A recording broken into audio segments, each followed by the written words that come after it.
Got my cranberry juice and my water, and contractions died down a little bit so I can finally relax. But yeah, so I'll keep you guys posted. But we're gonna be meeting baby Jada soon. What's up, YouTube? It's your girl Heather Lauren, and I'm back with another video. It's been a couple weeks since I posted a video. The last video that I posted was my 34 weeks nesting as a new mom or first time mom. Go ahead and check that one out. I'll put the link in the description. If you're new to my channel, welcome. My channel is just about lifestyle and vlogs. I'm kind of revamping it a little bit. I'll be posting like new mom content, like my routine with my baby. She's trying to take a nap. She'll probably be up in a second because she does not want me to do anything without holding her. But yeah, just stay tuned for videos, and yeah, thanks for watching. In this video, I wanted to go over my birth story, what I went through to give birth to my beautiful baby girl. Okay, I had to grab my baby because she won't let me do nothing without her, and once she starts squirming and stuff, I'm like, okay, she wants to be held. But she's also trying to poop. So I gave birth on August 3rd around 1:21 p.m. The second I went to pick up my mom, and I was like, Mom, I don't feel right. I just want to go to the hospital just to get checked out. I've been swelling in my pregnancy since like second trimester. So up until this point, my legs and feet were so swollen. Like I barely noticed how big I was until I got back to my normal size. I was like, whoa, my legs and feet were huge. Like my legs, I was like, I think I had big knees. My thighs were super swollen, everything. Well, on the second, around 10-ish, me and my mom went to the hospital. I had already lost some more mucus, so I kept losing mucus up until this point. I was like, okay, I should probably get checked out. But my Braxton Hicks contractions were getting stronger and stronger. Like, it was starting to get really uncomfortable. So I was like, okay. I went in for that, and then some right side back pain, like right side kidney area.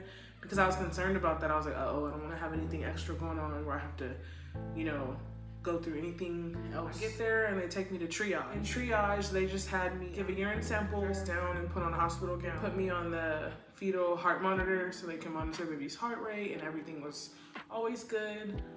They just kept checking my vitals because my blood pressure was coming out like high, like in the 160s over 90s.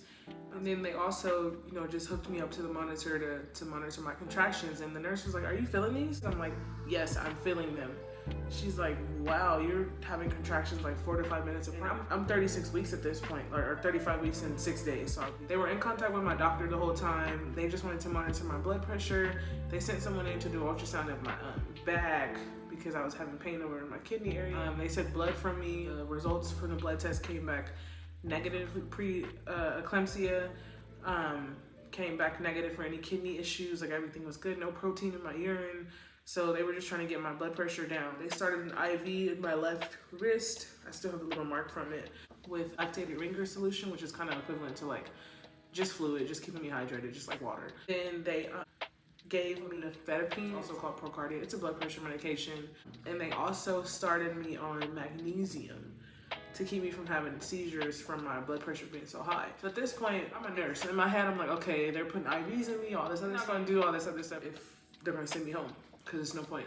The doctor comes in and the doctor's like, well, your blood pressure is high. We're gonna contact your doctor, you know, see what else they want us to do other than like the medications and stuff. They're like, well, the midwife will be in here shortly. Okay, so the midwife comes in and she's like, everything looks good. They're checking my cervix. I am dilated 1 centimeter at this point.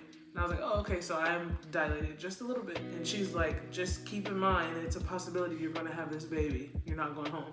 So I'm like, okay. So I'm like calling my husband, like, babe, this is what's going on, and he's freaking out. He's at work. He's like about to leave work. So eventually he does leave work and he comes, but they do admit me. And this is about, I think it's about 3 o'clock or something at that point. Like they finally got me a room to go in. They admit me. They keep monitoring my blood pressure like every 15 minutes or so, you know, my IV medication. Then they tell me that they're gonna insert a Foley catheter. I'm like, okay, something. And they also want to insert a Cook's catheter. If you don't know what a Cook's catheter is, it's literally a bulb that goes inside of your cervix, inflated with the saline, and it literally is supposed to make my cervix expand or cause my cervix to want to dilate. So they put that in, and they put 160 cc's total. And this is like the weirdest thing ever. Mind you, like I'm not medicated or nothing really. Like the most they've given me, because I had a really bad headache, is some Tylenol. And my head was killing me. So I'll insert some clips and everything just to show you guys like how I was feeling when I was.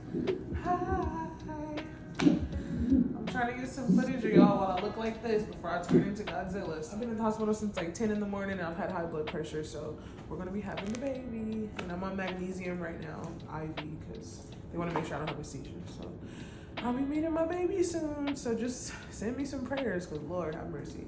This contraction has been kicking my ass. So it literally has two bulbs that go in there and they inflate it. So it's supposed to fall out on its own when you're dilated to 3 centimeters. Okay, well, it never fell out. Time flew by. It was probably about 8 o'clock or so. Not much progress is made, but eventually the nurse is able to tug on it. So she tugs on it. This was so uncomfortable, but she tugs it and it literally pops out of my vagina. When she pulls it out, all I could think about is like what my vagina looks like down there after they did all this. And then she just wants me to hold her, my baby. So they pop it out and my husband's literally sitting there looking like, what the fuck is going on? And he was like, did it hurt? I'm like, it just felt like, yeah, there's 2 balls coming out of my vagina. Definitely wasn't comfortable. It's like rubber, so it's like not lubricated. So at that point, my cervix is only dilated probably like 3 centimeters, if that. So it's still the 2nd of August, which is that Wednesday. I felt like this was the longest day ever. The doctor's like, yeah, we're gonna break your water just to see, you know, what happened. They break my water. Not much happens after that. Time goes by. So at this point, I'm like, oh my God, what's gonna happen? Is my baby gonna be okay? Am I gonna be okay? I feel like this is just so much going on. They just let me, you know, sit overnight. And mind you, I am having contractions and they were starting to kick my ass a little bit because I wasn't medicated or nothing. Like, it was crazy. Like, if everything gets too bad, you know, let us know. We'll start your epidural if you like it. It's off to you. I'm like, oh yeah, bring it on. Like, I'm not opposed to it. So they bring the epidural and the anesthesiologist was amazing. Like, even my husband's like, dang babe, you took that like a champ. I'm like, it didn't hurt. Like, I was always skeptical about an epidural and people always made it seem like it hurt. The little pinch when the needle goes in to numb the space is like equivalent to, I don't know, getting blood drawn. So it's really not that bad. Once he put the medication into my back, I didn't feel it, but then I felt the cold sensation, but that wasn't bad. So they gave me the epidural. At this point, I'm still having contractions. They're crazy, but I can't really feel them like that, so it's cool. My mom was like, wow, because at some point it got to every 3 to 4 minutes. Time goes by, I'm still only like 4 centimeters. They checked me like overnight when the next nurse came on the shoot. Still the same. So early that morning, my doctor comes in, she's like, okay, here's what we're gonna do. We're gonna start you on Pitocin. So the Pitocin or oxytocin, it's something that will start contractions going so that my cervix could dilate. So once you start Pitocin, sometimes things expedite real quick. But the nurse told me, think about it, you know, we're gonna be realistic. Sometimes it can be a quick process and sometimes it can take hours. So they put me on the Pitocin and they put me on a small dose. I think they put me on like, I think they started at like 2, then 4. They kept moving it up. They moved it up until it was all the way at 12.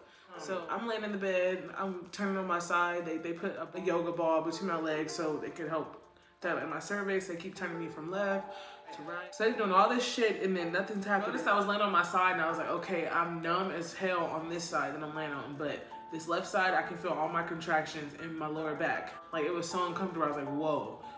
So the nurse told me that the longer you lay on a certain side, you'll be numb on that side only. So she was like, we have to keep rotating. They came back in to check me and I had only dilated to 5 centimeters. So the doctor comes in early in that morning and she's like, okay, here's what we're gonna do. We are gonna up your Pitocin, and if that doesn't take effect by noon, I'm gonna do a C-section. She had already planned to do the C-section.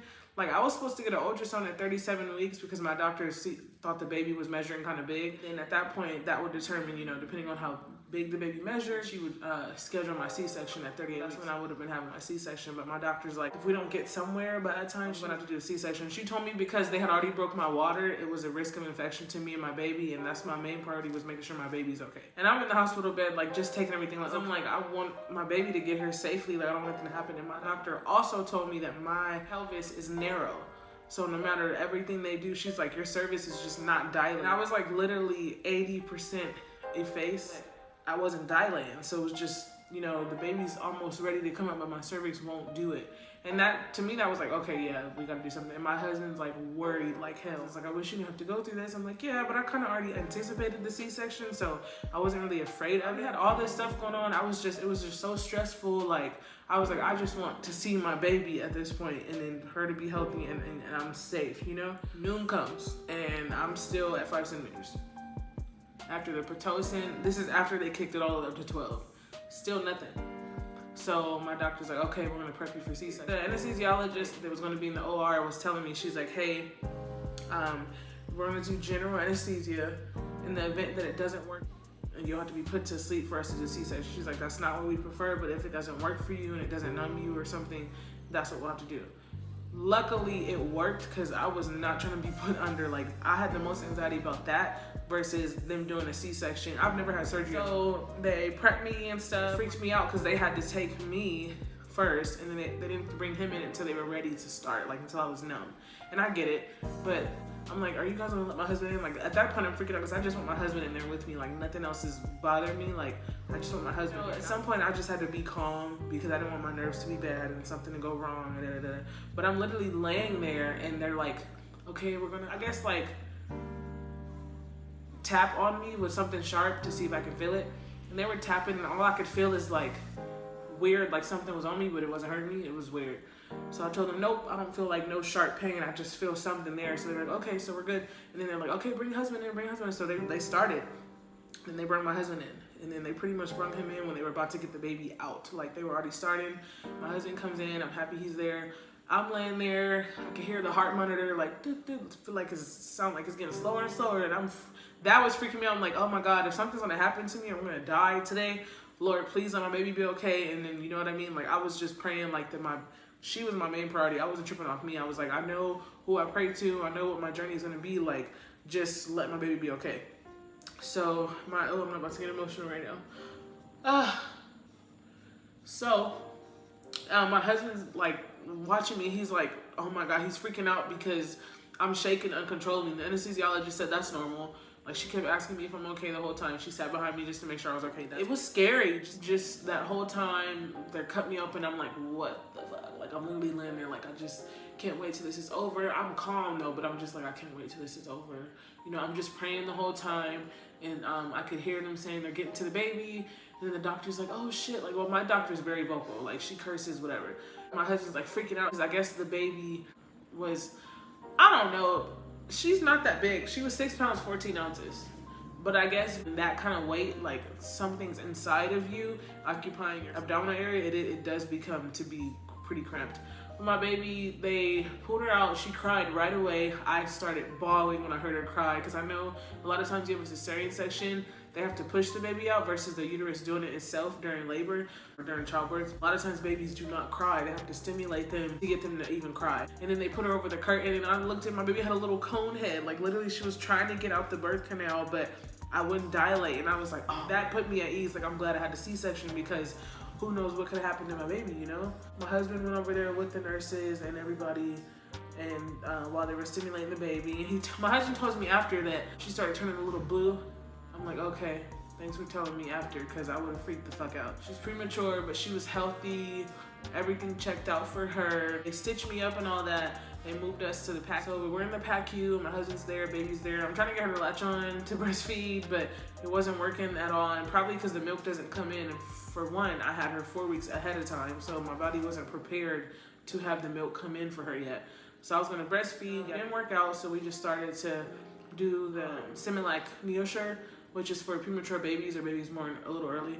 And then they check my vitals every now and then. They came to check on the baby, check her bilirubin, check all this for jaundice, everything, check her glucose. She had to be at a certain level, and then she was, so she was fine. They checked her 3 times, and then they finally got us a room about like 4 o'clock. So I had her at 1:21 p.m. and then we finally got to room about 4 because they had to keep me in the PACU just to monitor me. Okay, day 2 or 3, whichever day they took the catheter out and I actually had to get up and walk, I was in the worst fucking pain I've ever been in my life, vaginally. I was like, oh my God. It wasn't even the incision site. It was the vagina. It felt like something was trying to crawl out of it. I was in the hospital bed, my left hand on the railing, my right hand on the railing, trying to pull, just anything, screaming and hollering. I'm like, I need medication, I need something, this is bad. Kudos to all the mamas, like we really go through the worst shit in our life just to bring a new child into this world, but it's such a beautiful experience in the end. Every time I look at my daughter, I cry. I was in the hospital just crying every time I looked at her. I was just telling my husband, thank you, telling God, thank you. My husband's like, what do you thank me for? Like, for giving me this beautiful baby, just for making me a mom. I couldn't do it without you. Here I am, 2 weeks postpartum. 2 weeks after a C-section, it gets easier, but it definitely is not fucking easy at all. Yeah, everything gets better 2 weeks after. I'm able to move around, I can shower myself, I'm good with my baby. I haven't had to take pain medication damn near a week. I take an ibuprofen if I get a headache every now and then. I would say I'm doing pretty good. If y'all want a video on C-section care, post-op, all that stuff, just let me know. This basically was just for me to go over all the things I had to go through just to get her here. But yeah, if you guys want a video on that, comment down below. But thank you for watching my video, and don't forget to like, comment, and subscribe. If you're new to my channel, welcome. It's a pleasure to have you. Yeah, let's get to 300 subscribers. We're almost there. Say hi, mommy. Say hi. I just wanted to go over, you know, my story, what I went through to give birth. Everyone's story is different. Everyone's pain tolerance is different. I have no pain tolerance at all, I'm gonna tell you. Stay tuned for more videos, and thanks for watching.